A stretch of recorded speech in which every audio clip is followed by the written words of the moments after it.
Welcome to Eclectic Kids Explore, where curious minds unite. I'm Ranger Whip. And I'm Ranger Samfire, and welcome everybody to December. December is a very special month around here. Not only do we have a bunch of holiday things going on, but somebody sitting next to me just had a birthday. Ranger Whip, do you know this somebody? Yes, me! You're now officially an old man, are you not? No. How old are you now? 9. That's pretty old. It is? It's getting there. Okay. Next year, you are officially double digits, so it is getting very close to old. Goody. Don't be in a big hurry to grow up. All right. Anyway, so a very happy birthday to Ranger Whip. And then this month, since there are, as I mentioned, so many different holidays going on, we thought it was going to be a great month to talk about the topic of belief. So, Ranger Whip, what do you think? What do you think about belief? What pops to mind when I mention it? It's something that somebody believes in. It is that. With belief, the idea is that it is something we have to have trust in. It's not necessarily something that is provable. It is something where we have to take that leap of faith and say, yes, I put my stock in this. But the next person might look at it and go, what? No. I'm in the total opposite camp. And we don't really have a way to say, yeah, you're right, or no, you're not. Something where everybody has a very unique set of beliefs. And when I was thinking about it and trying to decide what to put in the download for this month, I started to realize there's 4 really distinct groups of belief. And some of them are a little bit different.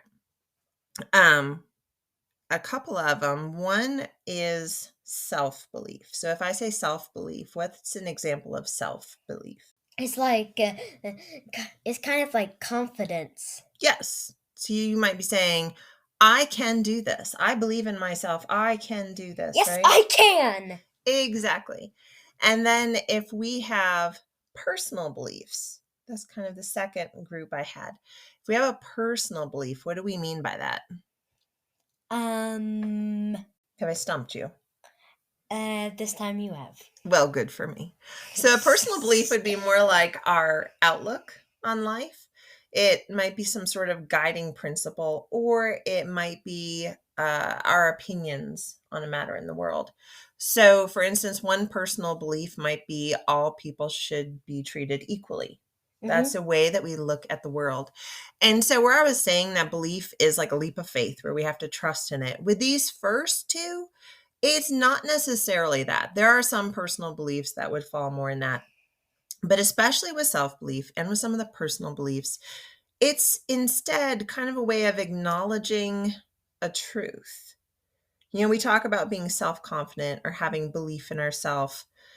It isn't just having to trust that that's there. It's that we look inside ourselves and we acknowledge a truth about ourselves. Yes, I can. I believe I can because I actually can. It might take the effort to get there, but with those, there is more of a truth to it. Whereas with the second 2 categories, it is definitely trust in the unknown. So the last 2 groups of belief, one would be spiritual belief. So within spiritual belief, what would be an example of that? Kind of like Jesus. Yes. So religion is definitely a part of spiritual beliefs.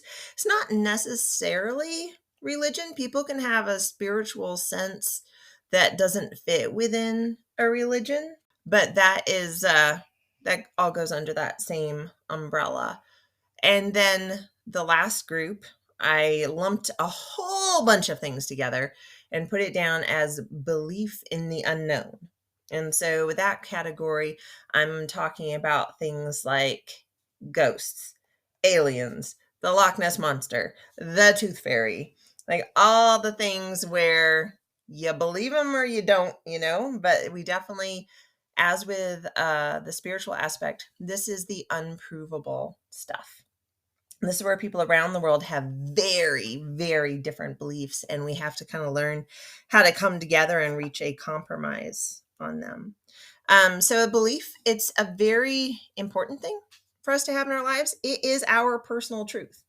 It's sort of like the sun that can shine a light and show us which way we want to go in the world. So we can use that in many different ways, but we can know something is right or wrong or legal or illegal. But at the end of the day, it's really belief, this mysterious thing that sits deep down inside us that really drives what we do and how we act and what we think. And it's going to be very different from person to person. But for each of us, it's our truth and it's very real for us. So you and I, we took all the download pages today, right? And went through them. And we had a lot of really good discussions on them. And so we were talking about how, with this being such an important force in our lives, it can be used in a good way or it can be used in a negative way. So if we were going to use our beliefs, especially like our personal beliefs or our spiritual beliefs, if we were going to use them in a positive way in the world, what are some really good things that could come out of that? Helping people. Yeah, we could be kind.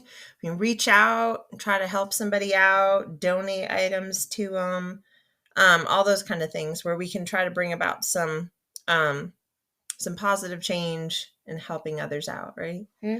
And then what are some negative ways that we might use our beliefs? I can think of a bunch. Got hard to choose one.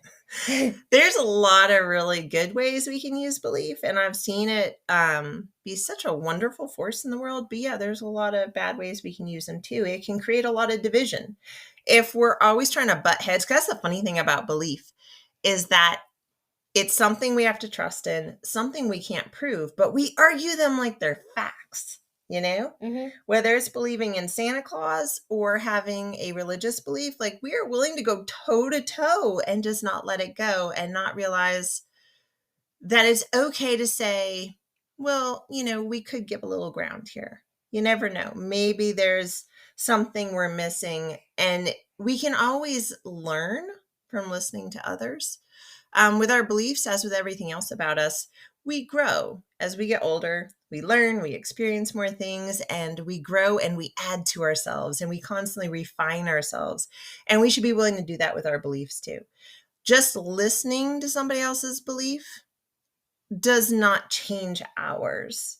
So there's no harm in listening to somebody or letting them be them because it doesn't affect us. We can still believe whatever we want. It doesn't hurt us in any way. So if we were going to have a negative impact with our belief, it certainly can create a lot of division if we don't learn how to just sort of live and let live, which is another one of our personal beliefs we talked about earlier, right? Live and let live. That's definitely a guiding principle that we live with. So looking at this in a little bit more lighthearted way here, about how to take the pros and the cons and learn how to meet in the middle. I was thinking about Bigfoot. So you know me, I'm someone where with many of my beliefs, I have a hard time going, it is absolutely this, or it absolutely isn't that. I like to have that gray area in between where I like to be open to the possibility of anything. I don't like to rule things out and go, yes, I absolutely know this, because it's a belief and I can't do that. There might be certain things that I go, okay, I accept this as this is probably true, or I really don't think I believe in that. But by and large, I like to be open to all the minor magic. So with Bigfoot, the idea that we have some enormous human-like creature roaming around that we somehow haven't stumbled upon, though we've developed most of the world, it's probably not true. But you know what? I am more than happy to believe in it. It would make me so happy if Bigfoot suddenly walked down it would probably scare me to bits, but it would be so cool. Maybe not my driveway, but if he, where should we have him walk? I don't know. If he walked over the mountains somewhere, maybe in the next state over, and I heard about it, it'd be super cool. Maybe he's vegetarian. He can come down the driveway. I don't know. I think he's vegetarian. I hope so. But yeah, it's that with any of the unbelievable, the unknowns, all those, I'm more than happy to have any of them be true. I think it'd be super fun. But so anyway, I picked Bigfoot. So if I believed in Bigfoot, some of the benefits of that might be that I might get really interested in, like, I want to prove Bigfoot exists. So I'm going to research, right? And actually, we did this, was it this year or last year? We did a bunch Maybe. of, you remember we read a bunch of books about all kinds of phenomena and mythical creatures and stuff like that. I know Bigfoot was in there. But so I might read all those books, do a bunch of research, look at the videos, do all those kinds of things. And it might also, get me outside and get me some exercise and fresh air. And there's a lot of pros to having a belief that can really add a lot to your life. But then on the downside, what if you don't believe? And what if I go, what? Are you crazy? Bigfoot is so real. And if I sat here and make fun of you, like, that would not be okay, right? Like, you're allowed to not believe in Bigfoot, just like I'm allowed to believe in Bigfoot. But something we both have in common is we both like to get out and hike, right? Uh-huh. So who cares if you don't believe? Who cares if I do believe? What if I said, hey, next weekend, I want to go track in one area that I think maybe Bigfoot lives in. I know you're not really interested in that, but I know you like to hike. So do you just want to come hike with me? And maybe you could do some bird watching when we stop and take a break, and I'll look for Bigfoot and we can just have a fun day in the woods. How's that sound? Good. Right? Like, that's a great way to find that compromise, that place in the middle where my beliefs don't impinge on your beliefs and vice versa. And we can still find a way to have some fun. So, when we were talking earlier about all this, we had said that belief works best when people offer their best without any expectations. So I was giving the example of, if we bought a new house and we're moving in, and maybe we have one friend who's very religious and says, I will pray for you that this is your forever home and it works out wonderfully for you. And then maybe we have a friend who wants to come bless the house and do a smudging ceremony based on their beliefs. And then maybe we have somebody who doesn't have any of those kind of faith-based beliefs, and they just want to offer their help and say, hey, can I come help you move in? And then maybe there's somebody else who believes the best thing you should do is welcome somebody to the neighborhood and bring them a pie. And whatever any of those things is, it should be treated as a gift. Because as long as somebody doesn't come and say, I want you to do the exact same thing that I'm planning on doing for you, it should be treated as, this is a beautiful thing that's being offered to me. They are giving me what they think is their absolute best. And they're not looking for me to join in it and have to do the same thing. They just want to give it to me. So it's much like, Christmas coming up, everybody's going to be giving gifts. And sometimes people come up and surprise you and say, here's a present for you. And they're not expecting anything in return. And isn't it always really cool when that happens? Like, it's such a happy surprise, right? Mm-hmm. So that's the same thing we should do with our beliefs, is we should just offer it as, I believe this is my personal truth. And so I want to give you my very best.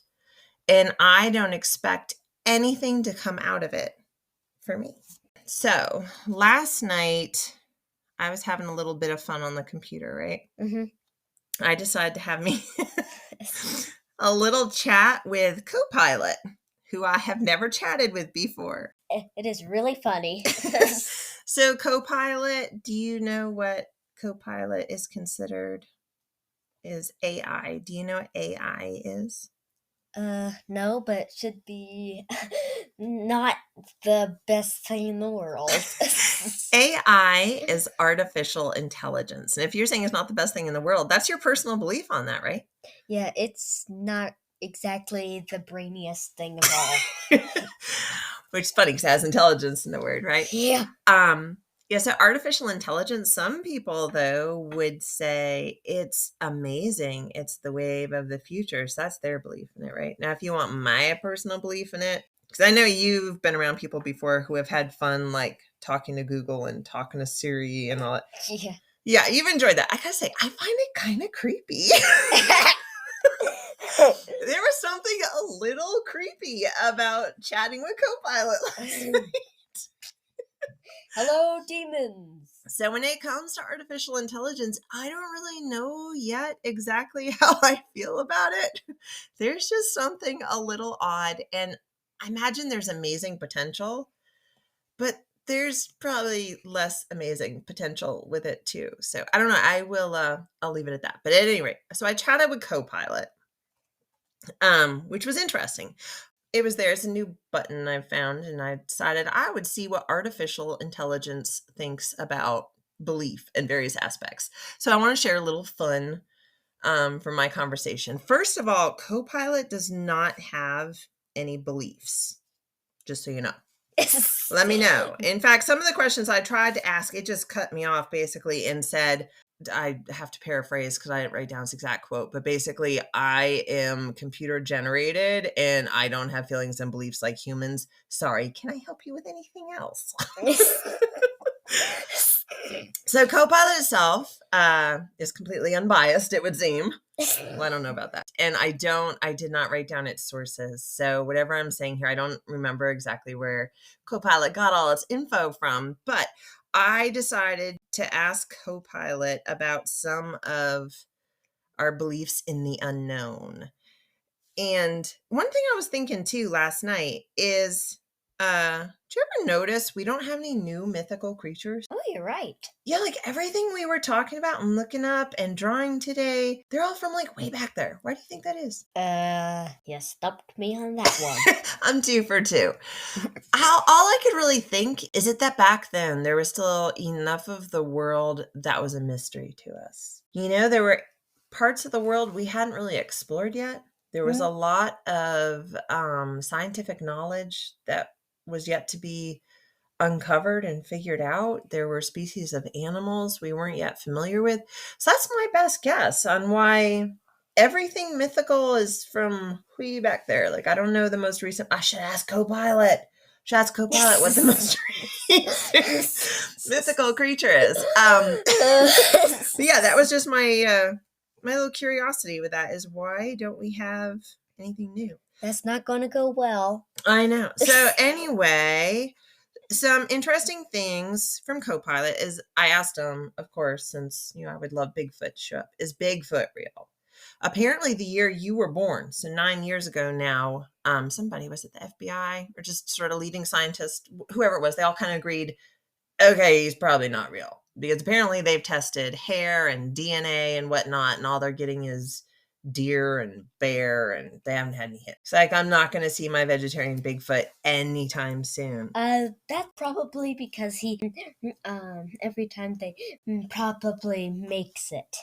Maybe he just like, there's a deer running by and he plucks out some fur and drops and goes, I'm going to throw him off my trail. Or maybe he's a scientist and makes it. Ooh, he has a little lab, a big lab somewhere. Oh, yeah. Okay, next. Santa is Turkish.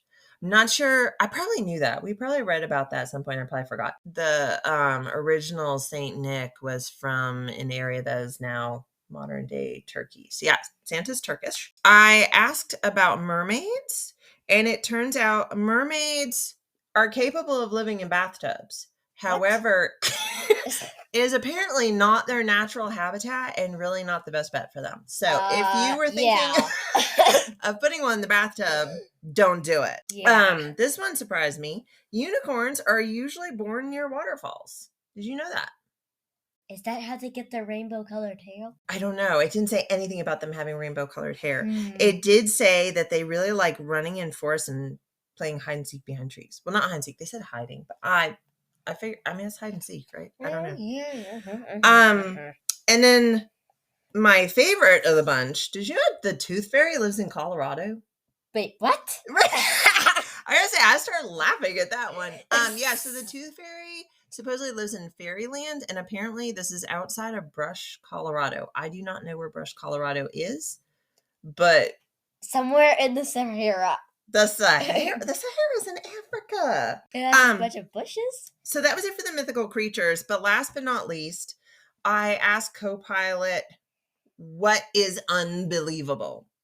They gave me kind of this, random list of facts like astronauts grow taller in space and blah, blah, blah. And then there was this really random one that popped up. Did you know that giant tortoises are disappearing because they're delicious? What? So there you go for a co-pilot's on the matter. It is? So just curious, now that we've run through some of those mythical creatures, what ones do you believe in? All of them. All of them. I'm not sure I know. I remember one time looking at a list on Wikipedia, and there's a lot.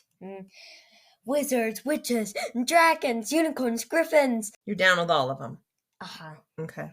That's good to know. All right. Well, I think that concludes most of our brilliance for now about belief. I'm not sure this month if we'll have another podcast episode or not, because we do have a whole lot of stuff going this month. But I went ahead and put up the full download for the month. So if we do hop back on later and record another episode, we'll get that out there. But the entire download is up and ready to go. And we're going to be trying to think of some good books this month too.